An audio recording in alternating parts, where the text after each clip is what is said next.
Amigos de Escape Perú, nos encontramos justamente con Katy Doroteo, quien nos va a comentar un poco acerca de la influencia del gluten en los niños con TDA.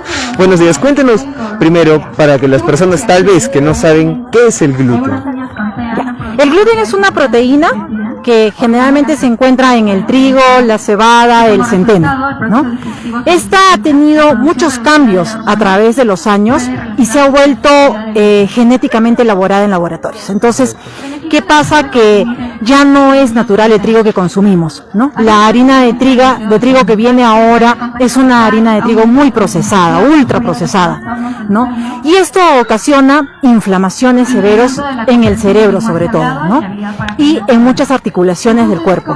Entonces, ¿qué pasa? Que si nosotros ingerimos en demasía esta harina de trigo, va a generar inflamación. Y esto también lo podemos ver en el caso de los niños con TEA.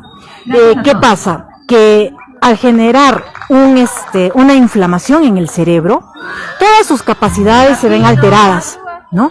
Entonces, este niño va a tender a tener más enfatizadas sus reacciones. Si es un niño, por ejemplo, que aletea, va a aletear mucho más, ¿no? Su reacción es tan mala como el darle azúcar también a un niño con TEA, ¿no? Entonces, generalmente estos niños no deben consumir azúcar por el tema de la hiperactividad, ¿no? Entonces, el daño que le hacemos al consumir alimentos en demasía con gluten es grande, ¿no? Esto también se ha demostrado incluso en otras enfermedades, en enfermedades autoinmunes, en enfermedades de articulaciones, artrosis. Entonces, lo que buscamos es que disminuya la ingesta de gluten, ¿no? De trigo. Ahora, tenemos opciones, ¿no? Y más acá en Perú. Tenemos la harina de quinoa, la harina de kiwicha, la kiwicha, lo que le dicen el amaranto, ¿no? Entonces, tenemos harina de maíz, ¿no? Harina de arroz, harina de yuca. Todas estas son alternativas con las que se puede trabajar y generar todos nuestros alimentos sin necesidad de tener el trigo, ¿no? Correcto. Estos alimentos, ¿dónde los encontramos justamente? ¿El gluten en qué alimentos podríamos encontrarlos? El gluten lo encuentras en cualquier alimento que esté hecho con harina de trigo, ¿no? Con cebada.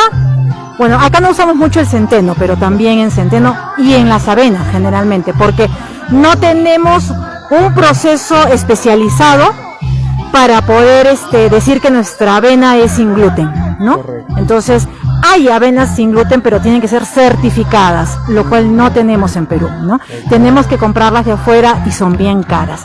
Pero, por ejemplo, tenemos harina de maíz. La harina de maíz la podemos encontrar de un maíz en Cusco. Es un maíz muy poco procesado que nos puede servir, por ejemplo, para los apanados, para reemplazar todo lo que es el pan en nuestra cocina. Correcto. Y, por ejemplo, ya justamente ahora centrándonos, ¿no?, en el TDA, ¿qué problemas podría causar el consumo de gluten en los niños con TDA? Como te digo, se inflama. Estos niños generalmente tienen ciertos comportamientos, ¿no? En algunos casos mucho más intensos que en otros, mucho más severos. Entonces, ¿qué pasa? Si yo dejo de darle gluten a estos niños, van a comenzar su cerebro a desinflamarse y por lo tanto va a tener una mejor función. Van a ser niños un poco más tranquilos, van a ser niños que no tengan tanta hiperactividad, ¿no? Y que no se ofusquen tanto. Entonces, los va a ayudar en su crecimiento. O sea, hay que ir tratando, este cambio tiene que ser un progresivo, no podemos radicalmente quitarle, a nadie se le puede quitar radicalmente las cosas, pero si lo hacemos progresivamente yo creo que podemos lograr algo importante, ¿no? Claro, muchísimas gracias. Ya también nos comentó justamente acerca de los beneficios, ¿no? El dejar de consumir gluten, también algunas variaciones que podemos tener. Ya para ir cerrando también esta entrevista, ¿algún mensaje que le quiera dar a la población? Tal vez la mayoría de personas tocamos el tema de empatía, ¿no? Porque se está perdiendo poco a poco a veces, como que se quiere recuperar y no. ¿Algún mensaje que nos quiera brindar?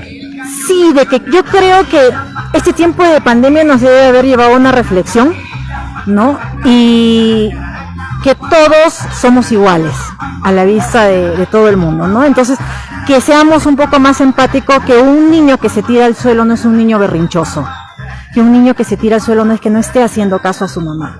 Pongámonos a pensar que quizás ese niño tiene TEA, ¿no?